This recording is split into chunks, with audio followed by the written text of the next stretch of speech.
നദിയുടെ വീതി, ബ്രെഡ് എന്ന് പറഞ്ഞാൽ കുഴപ്പമില്ല കേട്ടോ. നദിയുടെ വീതി കണ്ടുപിടിക്കുക. C question find the height of the tree. മരത്തിന്റെ ഉയരം എന്ത്? ഇതാണ് ചോദ്യം. അപ്പോൾ നമുക്ക് ആദ്യം ഒരു റഫ് ഫിഗർ വരയ്ക്കാം. അപ്പോൾ ഒരു മരം വരയ്ക്കാം. ഓക്കെ, ശരി, അത് വരയ്ക്കണം കേട്ടോ. ഒരു മരം വരച്ചു. എന്നിട്ട് ഇവിടെയാണ് ആ കുട്ടി നിൽക്കുന്നത്. ഇത് റിവറായിട്ട് നദിയായിട്ട് എടുക്കാം. ഇവിടെയാണ് ആ കുട്ടി നിൽക്കുന്നതെന്നുണ്ടെങ്കിൽ നമുക്ക് റിവറും കൂടി ഒന്ന് ജസ്റ്റ് കുട്ടി വരയ്ക്കാം. എന്നിട്ട് ഇവിടെ നിന്നിട്ട് ഈ കുട്ടി ഇവിടേക്ക് ഈ മരത്തിൻ്റെ മുകളിലത്തേക്കാണ് കുട്ടി നോക്കുന്നത്. എത്ര ഡിഗ്രി എലവേഷനാണ് പറഞ്ഞത്? 60 ഡിഗ്രി.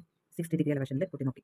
ശേഷം കുട്ടി കുറച്ച് ബാക്കോട്ട്, ഇങ്ങോട്ടേക്ക് വരച്ചു കൊടുക്കരുത്. ഇങ്ങോട്ട് വെച്ചാൽ കുട്ടി നദിയിൽ വീഴണം. അങ്ങോട്ട് വരയ്ക്കരുത്. ഇങ്ങോട്ട് കുറച്ച് കുട്ടി ഇങ്ങോട്ട്. എത്ര മീറ്റർ കുട്ടി നീങ്ങുന്നത് പറഞ്ഞേ? 10 മീറ്റർ. 10 മീറ്റർ. അപ്പം 10 മീറ്റർ ഈ കുട്ടി ഇങ്ങോട്ട് ബാക്കോട്ട് ഇറങ്ങുന്നു. വീണ്ടും കുട്ടി മരത്തിൻ്റെ മുകളിലത്തേക്ക് തന്നെയാണ് നോക്കുന്നത്. നേരത്തെ നോക്കിയത് അത്ര ശരിയായിട്ട് തോന്നിയില്ല. വീണ്ടും ഒന്നും കൂടി ഒന്ന് കുട്ടി ഒന്ന് നോക്കുകയാണ് കേട്ടോ. ദെൻ എത്ര ഡിഗ്രി മേൽക്കൊണ്ടാണ് എലവേഷനിലാണ് കുട്ടി നോക്കിക്കേണ്ടത്? 30 ഡിഗ്രി എലവേഷനിൽ കണ്ടോ. അപ്പോൾ 10 മീറ്ററുടെ 60 ഡിഗ്രി.